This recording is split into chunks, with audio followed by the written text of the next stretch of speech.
So first step, we'll start with the first step, that define your master product and services. So in the business, when you are doing the business, then everything can be sold, but you cannot be master of all. So everywhere can be done the business. The principally from the any small to plane, any pin to plane, that we generally define in terms of in the business language, that everywhere we can sold the products and services, but we cannot be the master of all. And the defining the product, master product or services, first is the interest and the passion needed from the entrepreneur side, where the knowledge and the expertise will help to define the product and services and ultimately deliver that product and services. So in that, various factors are there which will help in terms of defining the product and services, that now in the coming slides we will understand more. So first one is we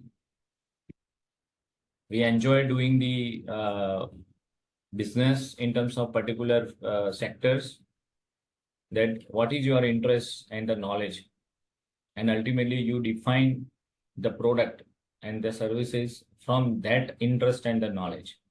And if you are doing the business in the something, if it is not in your interest, might be you will not able to build that business. Might be operationally you will get let's say a profit in terms of equivalent to your salary, but it is not a profit.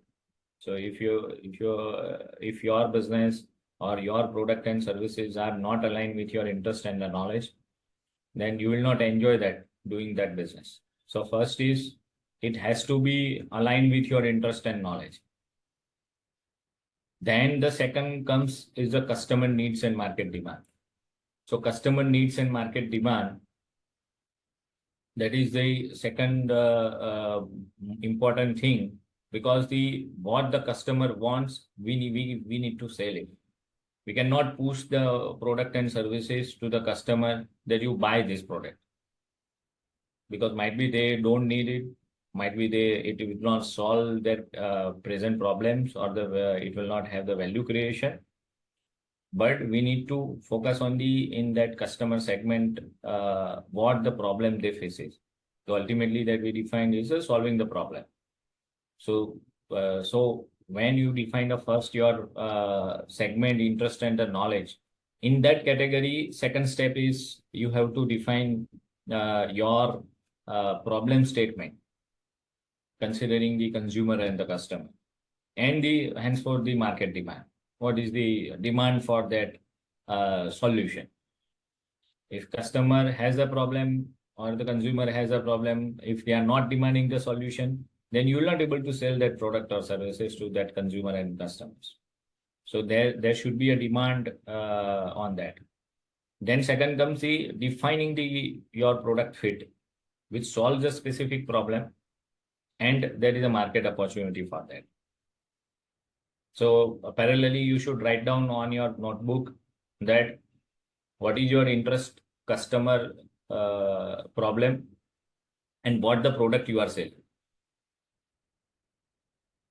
So if it is aligned, then you will easily able to sell that product to that customers or the consumers and get the price and the amount from the value creation.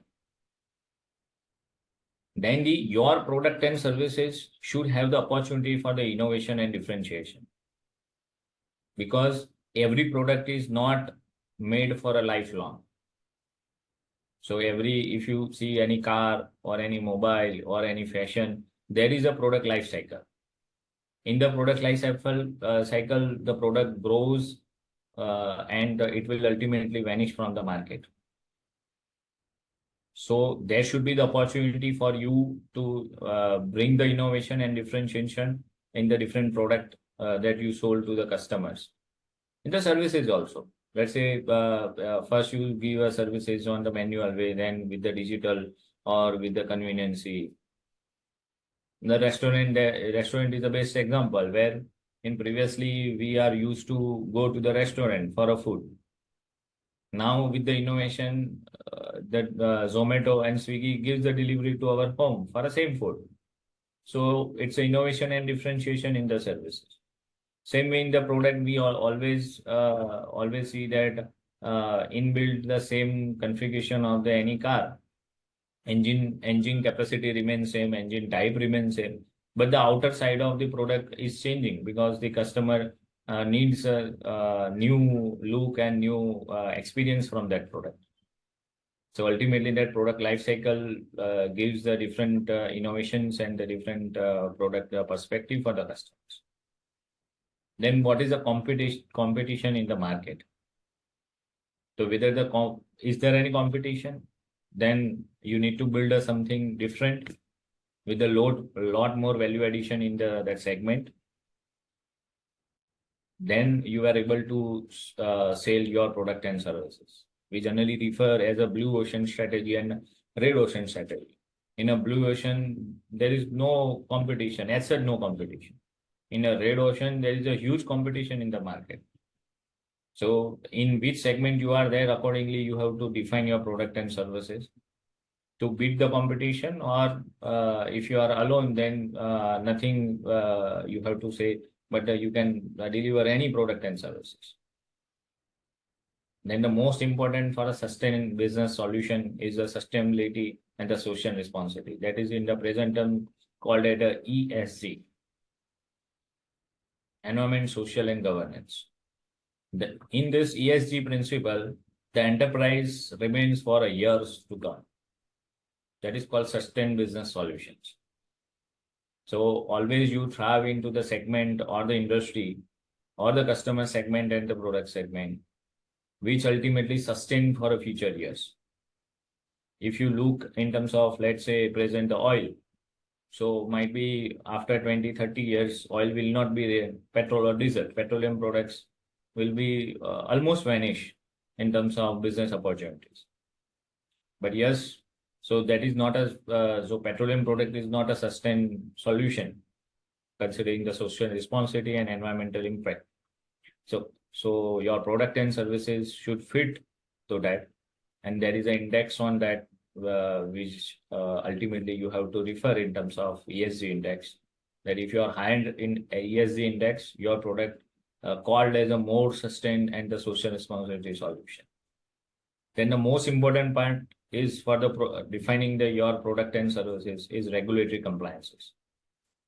So if your product needs a very stringent regulatory compliances, every now and then you will find some issues in the product and services with the compliance. Might be it is domestic compliance or international compliance, considering the impact on the human environment and the society. Then further more important part is intellectual property protection. Whether you can able to secure your innovative product and services with the IP protection, then it is a good business for you, and might be you will able to stop the competition for that product and services. And if it is not there, let's say you don't have the IP protection for any let's say presently in the software environment, the software which are built in terms of, let's say, not any physical properties, then you cannot have the IP protection for that. It can be easily copyable. So in that, you need to remain very fast and very aggressive for the business strategy. And accordingly, you need to reach the global market in terms of very fast execution. Then is a risk assessment and mitigation strategy. So what is the risk from your product and services, while it's a delivery or in a consumption patterns or related aspect? So risk assessment and the mitigation strategy for the product, for the market, for the political, for the environmental, and for the regulatory. These are the 5 risk category that you have to assess. And you should have the mitigation plan for each segment of the risk. And accordingly, you will be able to define that what will be the further cost in terms of mitigation strategy. Because there will be the risk, then there will be the cost to mitigate that risk. Might be will not eliminate that risk, but yes, we need to do the mitigation strategy. Furthermore, in terms of risk assessment and mitigation, you should able to assess the risk parameters in ongoing basis. It is not the one-time process, but yes, you have to assess that what are the risk and what are the mitigation plan for the every quarter or half yearly or yearly. At least on the yearly basis, you should have the risk assessment. Generally, in the larger enterprises, they follow as a risk register. So they define the risk for the entity. Let's say a risk might, in terms of, let's say, COVID. If as COVID came and your business is going to vanish, then it is a risk. So what will be the strategy in terms of mitigation plan? That you need to put it on the paper and you have to review every year. Then customer experience. From the product and services, what the customer will experience in terms of, because you have to deliver what customer needs, not that you want to sell. Customer want to purchase and want to get that consumption, then and then you will be able to sell it. And most important in the present terms is the circular economy approach. If your product and services falls under the circular economy approach, you will have little expense in terms of selling the product, because it goes on the circular economy. It comes in terms of regular buying, regular selling, regular consumption pattern, and there will be the less harmful in terms of environment and social governance. Furthermore, important part is you have to define the post-sales support. What is the services that you need to provide in terms of post-sales activity, and what is the return? Let's say in the e-commerce, presently 25-30% is a return ratio. So while defining your product and services, what is the return ratio of that product and services? What is the cost that will happen in terms of handling the returns, handling the sales services? So post-sale services is also important. Then future product and services. In that customer product segment or the industry, what are the in line with the same product and services you can bring? And also the byproducts that you can bring.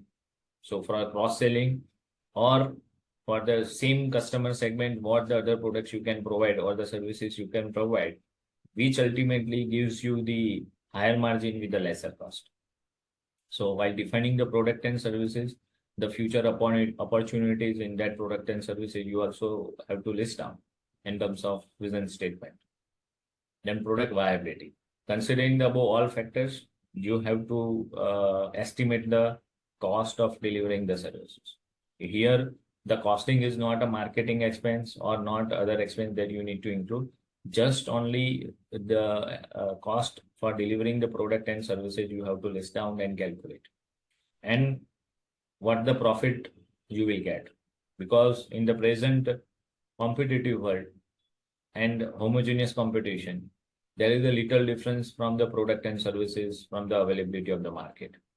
If you are in an innovative product, that in that case you have to value what the value addition consumer feels, and from that what the perceived valuation is that.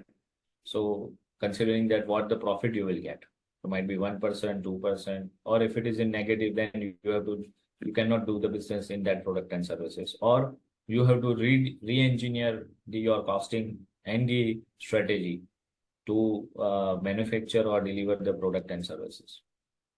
Furthermore is the resource bottlenecks.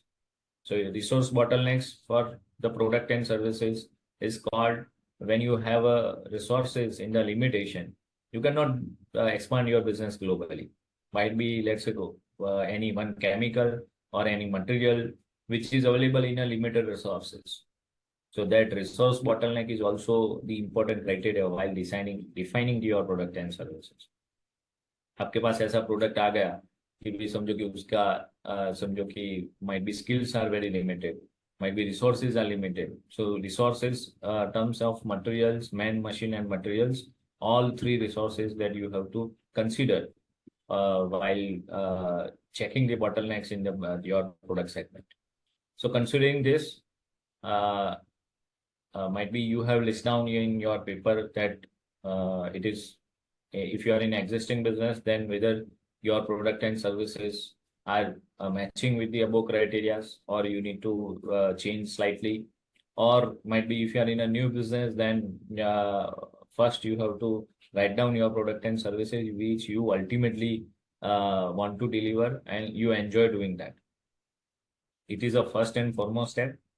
So if you're a new company, I mean, unless it's like some new industry or new market that, if it's an untapped market, or then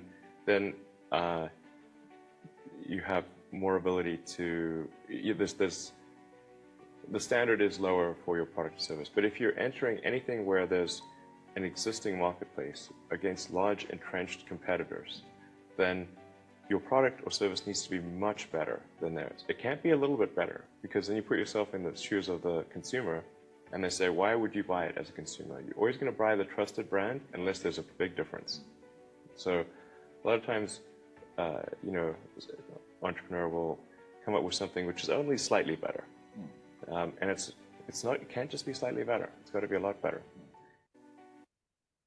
So, Elon Musk has said that if you are entering the untapped market, then all service or product will work. But if you are entering into existing market, then if your product is slightly better, then might be you are not able to sell that product or ultimately get the margin from that product. But your product and services should be a lot better if you are entering into the existing market. So it is a important aspect that you have to consider while defining your product and services. Next is the example, UPI. So it's an innovative product where it is a global opportunity where problem statement is there, but nobody has, let's say, approach in terms of making the UPI payment interface. So the government of India has taken initiative, and that ultimately become the global product. The same way, the second example is Apple. So Apple has strived into terms of innovative product which gives a better and the qualitative experience to the customers, and that's why far beyond the cost they are able to charge to the customer. तो उसमें समझो कि उनका cost light से might be 25% of the overall pricing होगा, लेकिन जो आपको वैल्यू क्रिएशन मिलता है from that product and services that you feel, that's why ultimately you give a more prices. But उन्होंने जो पहले डिसाइड किया था कि भाई हम कैसी प्रोडक्ट बनाएं, प्राइसिंग क्या रखेंगे, क्या मार्जिन अर्न करेंगे, वो अलग चीज हो गई, लेकिन what the customer needs that they have defined, and ultimately that brings the business. Next one is on this product, which is environment friendly. It is a recycled product. So under the circular economy might be this is the recycled material that is used to make this product, and that's why it is a recycled. Cost of manufacturing this product is also very less. तो आप जो cell करना चाहते हो उसके लिए आपको pricing भी कम हो जाए, and ultimately the customer wants कि भी उसको बेटर प्रोडक्ट रिजनेबल प्राइस पे मिले. Lesser price we can not say, premium price we also can not say, the reasonable price में मिले.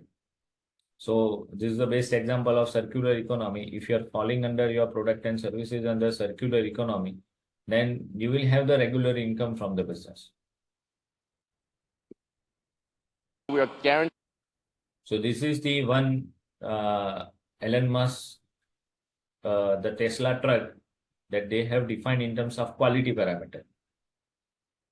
So while going through this video, you will be able to identify that how we should build our product so that it will long last and have the higher quality. And ultimately we can able to get the more margin from that product. We are guaranteeing that this truck will not break down for 1,000,000 miles. We are guaranteeing it won't break down for 1,000,000 miles because it has 4 independent motors. You can lose 2 of those 4 motors and the truck will still keep going. In fact, even if you only have 2 of the 4 motors active, it'll still be a diesel truck. Then it has, there's a few other benefits as well. Brakes are a big deal for trucks. You got to stop 80,000 pounds. It's not easy. That's a lot of brake wear. But because with an electric motor, you can turn the brakes into generators. So every time you brake, that kinetic energy of braking goes straight back into the battery pack instead of wearing down a brake pad. So the brake pads basically last forever. You never need to replace brake pads ever. Guaranteeing that. So this is the best example of the defining the product. Might be they have not defined what the prices they will quote at the time of defining the product. But to solve the customer problem, consumer problem, if you are entering into the existing market, your product must be lot more value addition, lot more different than the existing product. And with that, you will able to